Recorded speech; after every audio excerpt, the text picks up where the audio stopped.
Real-time feedback into the behavior of your distributed systems and observing changes, exceptions, errors in real time allows you to not only experiment with confidence, but respond instantly to get things working again.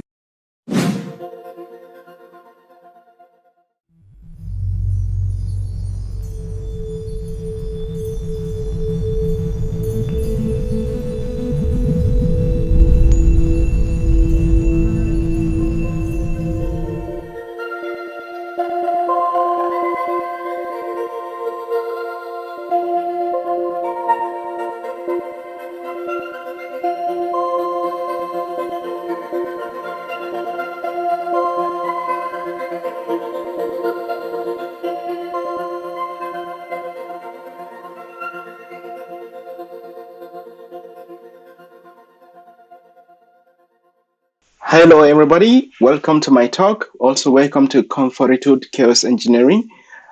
My name is Kennedy Torkura. I am the co-founder and CTO at Mitigant, the continuous security verification platform.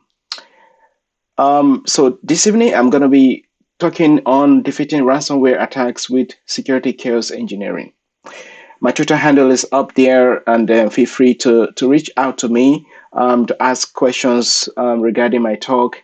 I'm very passionate about this topic, and I'm always available to talk about it. All right, so firstly let us look at ransomware, right?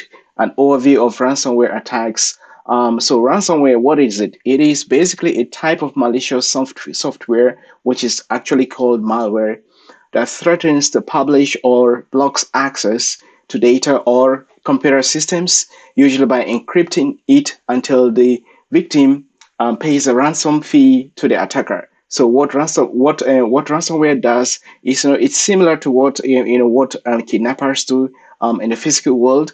They kidnap people and then they ask for some kind of ransom, which has to be paid before they release victims. Similarly, this is the same method that the ransomware attackers employ, with the difference that this time around, these attacks actually happen in the digital space. Now, let us look at some statistics about ransomware attacks that have happened in recent years. What we have here in this graph, this pie chart is actually gathered from the Zophos report, one of their security reports for last year. And we can see here that actually there is 79% of ransomware. And this pie chart actually explains the amount of incident response that they carried out, because this is a managed security provider, so they kind of offer services for other companies because of their expertise. And according to the report from last year, most of the incident response activities that they carried out were were in response of ransomware attacks. 79%. That is really, really high. Also, there are a lot of statistics online if you check about ransomware in the last 1 year, 18 months. So what we see from Sonic Wall is that there is 148% increase of ransomware between Q2 of 2020 and Q2 of 2021. A lot of malware, a lot of ransomware attacks. Also, we see ransomware attacks, about 190.4 million ransomware attacks, just as at Q3 of last year, the same from Sonic Wall. There is also an interesting report. Actually, this is from the FBI. The FBI in the United States specifically, they have received complaints just in the first half of last year, 2,084 complaints about ransomware. And of course, talking about finances this time around, according to Cybersecurity Ventures, victims will pay a total amount of about $265 million because of ransomware by 2031. So these are just some kind of some statistics about ransomware, how prevalent it is, how it is expanding, how it is becoming a very huge problem for enterprises and even people. And it just goes to say how important it is for for us to begin to, to take care of, or to begin to prevent ourselves from becoming victims of ransomware. All right. Now, we already looked at some of the impacts of ransomware, but here I just want to I just want to highlight on 5 main impacts of ransomware attacks. Of course, the first is financial loss, as we have seen. There's a lot of loss of financial. I mean, companies have to pay a lot of money to the criminals that are behind these ransomware attacks. There's also data loss, because oftentimes, even after paying ransom, the agents, the malicious people behind ransomware attacks, they do not return all the data. Sometimes they don't even hand over the encryption keys, or even if they do that, there are reports that the victims are never able to recover all the data that got missing or got lost as a result of the attack. And of course, there is also reputation damage. Okay, so the reputation of a company is badly smeared if they fall victim to these attacks.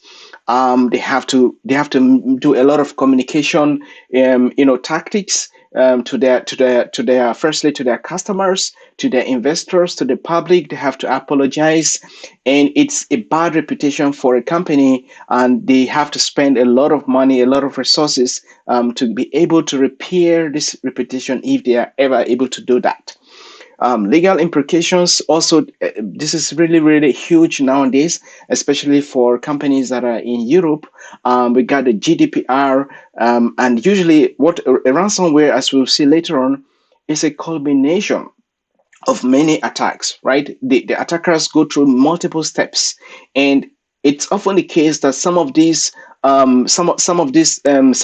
attacks actually expose data, as we have seen, and this is it's often the case where it either directly violates regulations like GDPR, or it's also the problem where customers of a company that is a victim of ransomware actually take the company, to the court. They take the company because sometimes, ransomware impacts their own activities. It makes the customers lose money. It makes them lose resources, and they take the company, the company, that provided a service to them, to court, and becomes a legal case. And of course, it disrupts business, right? In Germany here a few months ago, a company called MediaMarkt, which is one of the biggest online retail shops, they were attacked by ransomware. Now, this ransomware actually made it impossible for for POS systems to be used in service. I mean, in the shops. So the people could buy, they could not actually pay for services, for products they bought, and this disrupted a lot of business activities. So ransomware, one of the biggest impacts it has, which we feel immediately, is the fact that as a company, your business is disrupted. You cannot serve your customers. You cannot go about your normal activities.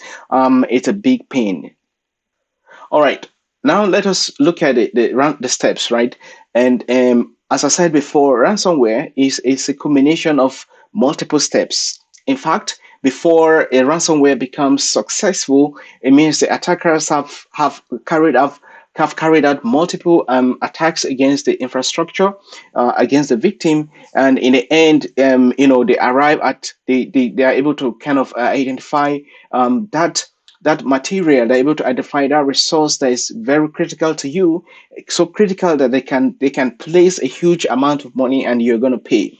So what I'm showing here on the screen is about a specific ransomware called Win32 Wad Rama, and this Win32 Wad Rama is actually a ransomware that targets Windows operating systems, and usually the infection vector is through RDP, and they actually also use phishing attacks, to kind of to target their victims, which might be employees of a company. They might be normal individuals, and they're also distributed using ransomware as a service, which is another factor that has made ransomware to become very, very rampant these days. Because what ransomware as a service does is, it lowers the entry barrier for people who want to use these attacks. because they don't need to have, again, the technical capabilities to develop ransomware. They don't have to write it from the scratch. They just go to the service providers of ransomware, which are usually available in the dark web, and they go there and buy the tools, and they even offer them services, and they buy it at a cheap rate, and they're able to use it. So the important thing about this slide here is just to show, the attack chain of Wadrama. So Wadrama, as I said before, starts with an RDP and brute force attack, and then the next thing is it scans for connectivity, and then also for new targets. The interesting thing in step 3 there is you see that the ransomware itself tons of security controls. So it has the capability to identify that you're using maybe some firewalls or some antivirus devices, or any software that might detect its presence, and it switches it off. It does another network reconnaissance to kind of understand your network, to understand your keys to the kingdom, to understand what kinds of resources are more critical to you as a victim.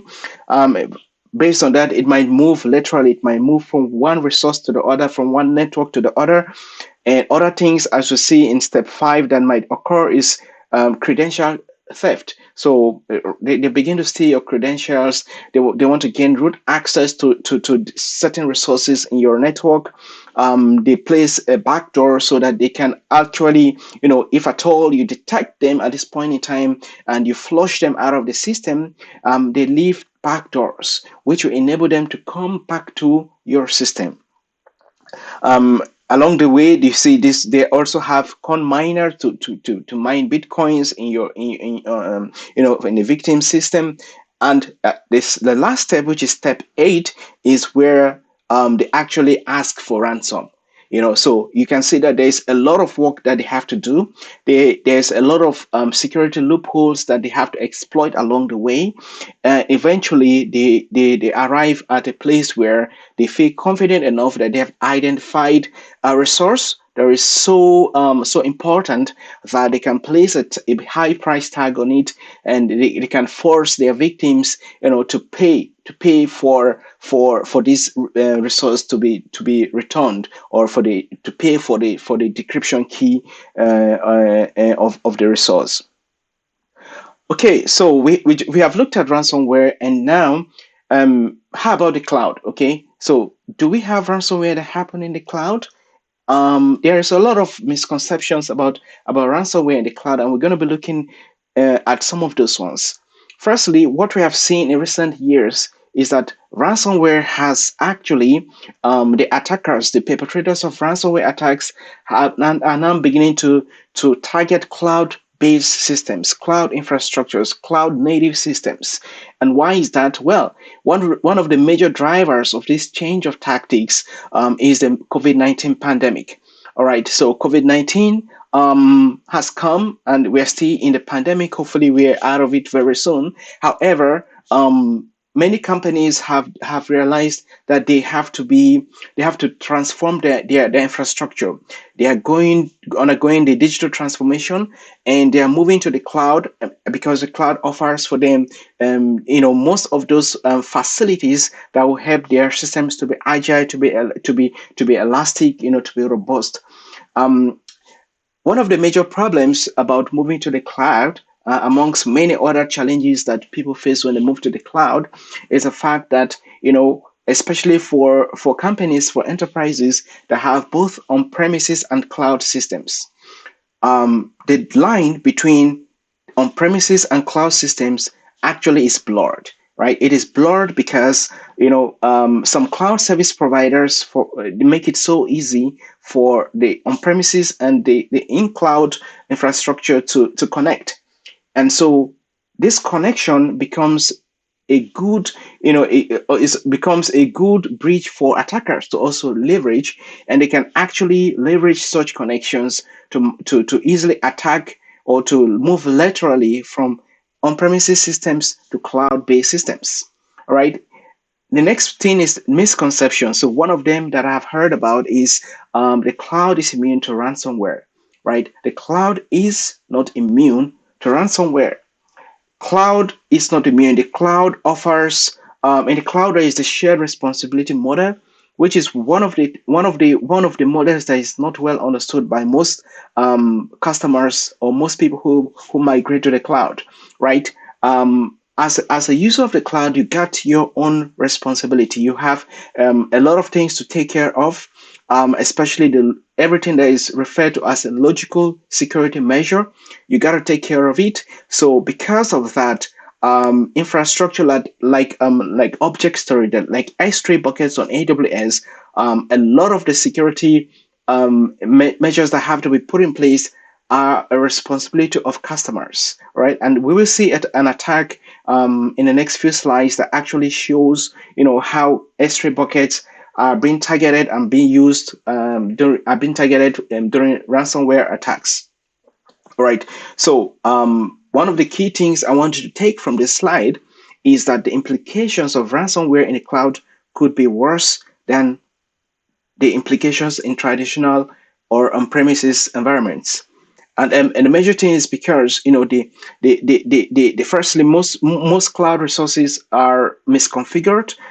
According to Gartner, 99% of cloud resources are going to fall to attacks because of misconfigurations. So there is a high chance that attackers are going to get access they're going to get privileged access, and they're going to leverage it, and they're going to get access to resources that they can use for ransomware.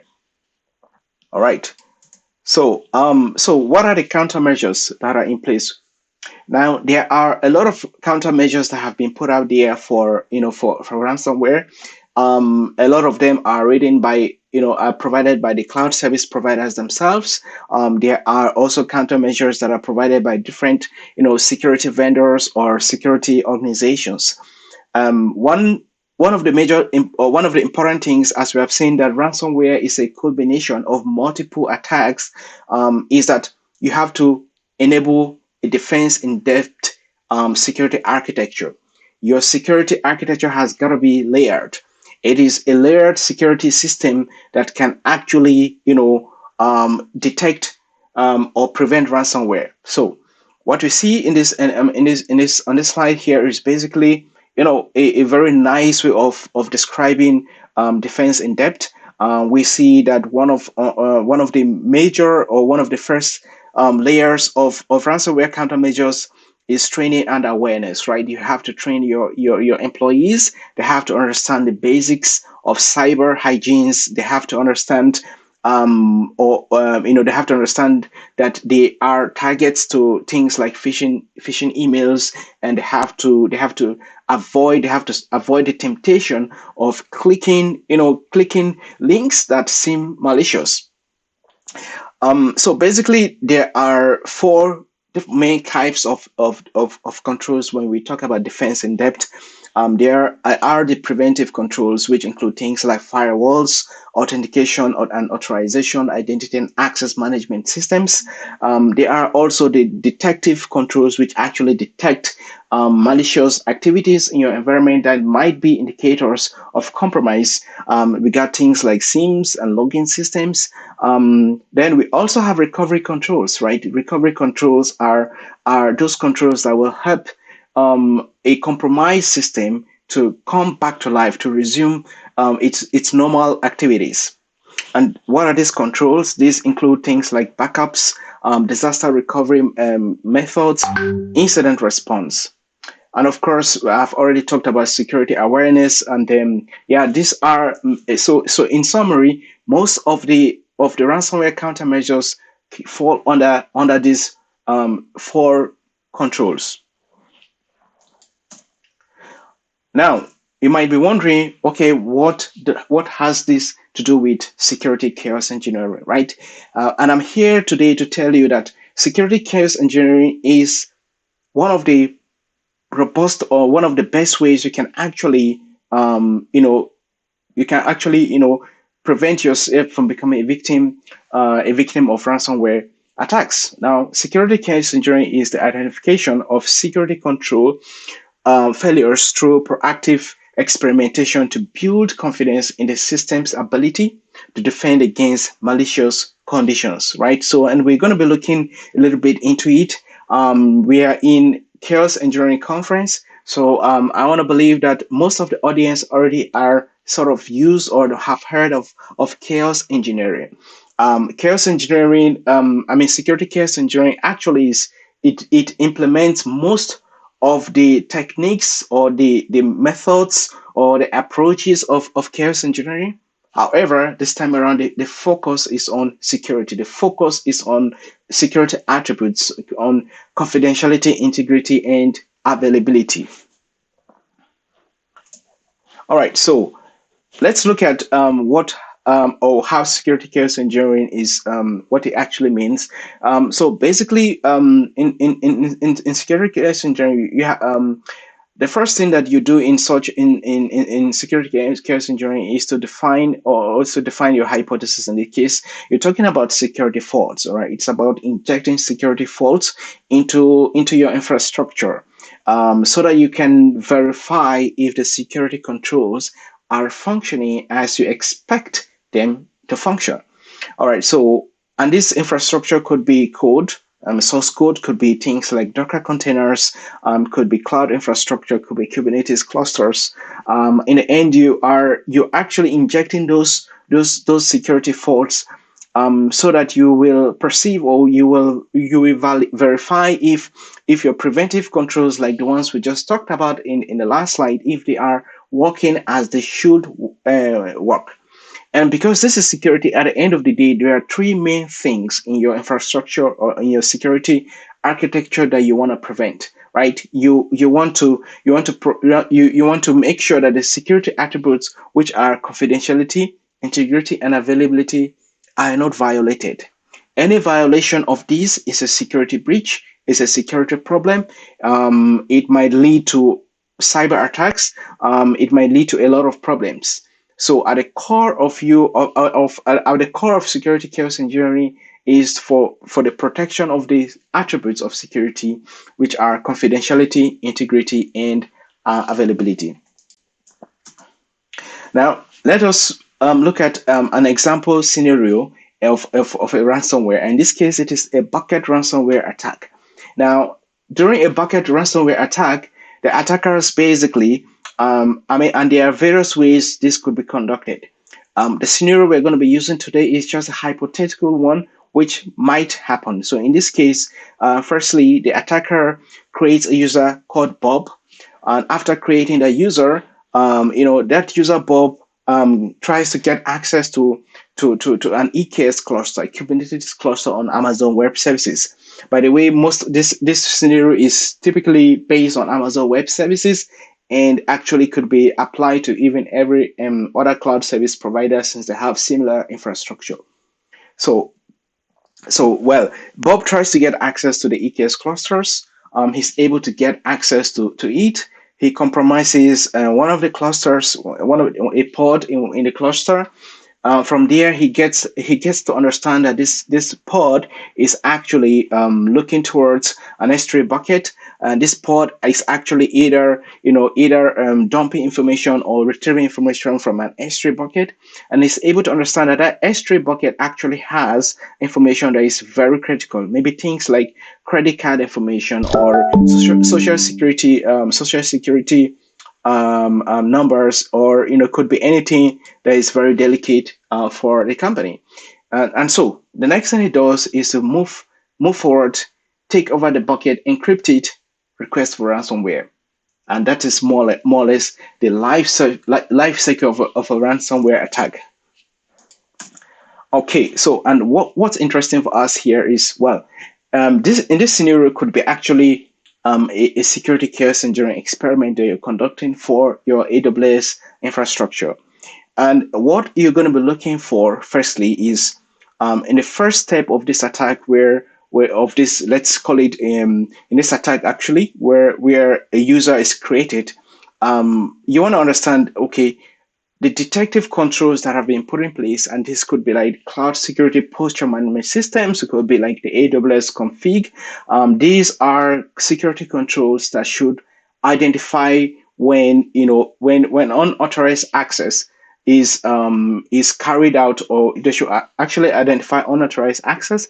They should identify when people who are not supposed to create new resources are creating new resources, like a user. And this is something that you will expect these kinds of tools, to detect. In the next step, we as we discussed, the attacker went forward and got access to an EKS cluster, and then went forward to compromise one of the pods. All right, and from a security standpoint, you're going to be interested to understand whether these activities that were done by the attacker before he successfully compromised a pod, if any of the Kubernetes security controls detected this exploitation, if it was detected, whether threat detection tools like AWS Guard Duty or Security Hub that are actually supposed to detect the range of activities that will be conducted, understand by an attacker to be able to really conduct this attack. Okay, and now we get to the point where the attacker actually compromises, the S3 bucket. And even in this case, there are a lot of activities. Like I said, for the attacker to identify that this bucket has sensitive information, there is going to be a lot of reconnaissance. There's going to be a lot of probing attacks, and these are attacks that should be detected. There are specific commands against an S3 bucket that should be deemed as as malicious, and you will expect also again that things like the access analyzer of AWS that kind of identifies when access to resources are suspicious, you expect it to kind of fire up an alert, or from the security hub, and such tools. Yes, and we finally get to the point where the attack is successful, and as a victim, you're already asking yourself whether to pay or not to pay, because you already saw the you already saw the request from the attacker for a ransom, right? And this is the point where incident response is actually triggered. Incident response, in most cases, is triggered at the end, after the attack is almost successful or is already successful, after the ransom has been requested for. And of course, and this is the point again where things like backups are, people begin to try, to trigger their backups to bring their system back to life, to resume their business activities. And you want to ask whether, are your backups even accessible? Are they usable? Are they already corrupted? Are the runbooks that you use for incident response, are they even accurate? Are they functional? Are they updated? Now, these are questions that are very interesting from a security chaos engineering experiment. So how do we even run these experiments? So there is a concept of game days, which are specific periods that are set aside to conduct security chaos engineering experiments. All right. So game days are usually used by DevOps, by SREs, to conduct experiments that kind of test how robust or their systems are, how available they are, how they can respond to incident response. But security game days this time around are with a security focus. I will not go into details of the components, or which people who should attend this sort of security game days. But essentially, you're going to be having your security team there. You're going to be having maybe some SREs, anybody who is actually part of the security incident response mechanism or life cycle. You want that person to be part of the game days, part of the security game days. All right. So now we might also be thinking about what kinds of security activities should constitute or are good candidates for security chaos engineering. And there is a very good resource that was released by Amazon Web Services called the Ransomware Risk Management on AWS using the NIST cybersecurity framework. And in this document, there are a lot of possibilities. There are a lot of recommended practices that should constitute either prevention, detection, or recovery from ransomware. Agreed again that these are very, very specific to Amazon Web Services, but again, they are similar resources that you will find in other cloud service providers. So what are these things? There are things like, we have already mentioned some of them, things like checking if backups are already in place, whether they are well configured, corruption testing, deny listing, looking at things like your EC2 security groups, Route 53. If all of these, if all of these AWS resources are well configured to prevent or to detect or to even recover from ransomware. So go check this resource out, and I'm sure that you're gonna have some good insights as in where to start running your game days from. One important topic I want to talk about here is about continuous verification of runbooks, right? So we all know that runbooks are extremely helpful for security incident response and also for even normal incident response. Basically, runbooks carry, they compose of certain steps that are written, that can be executed in an incident response scenario, and which helps the operators to actually be a little bit help the operators to be a little bit proactive. Now, runbooks are very useful. However, security incident response in cloud environment introduces a lot of challenges, right? And these challenges kind of impact or kind of limit how efficient runbooks can be. All right. One of the challenges is because in the cloud, infrastructure is constantly changing. Infrastructure is not static. Therefore, this means that runbooks also cannot be static. Runbooks have to be updated periodically, as often as possible. And also, these runbooks have to be aligned with the current state of the infrastructure. And this is very important because security teams, they gain confidence by exercising runbooks. All right, before I conclude, I just want to highlight about some relevant resources. Since I come from an academic research background, during my doctoral research, I did a lot of research about security chaos engineering.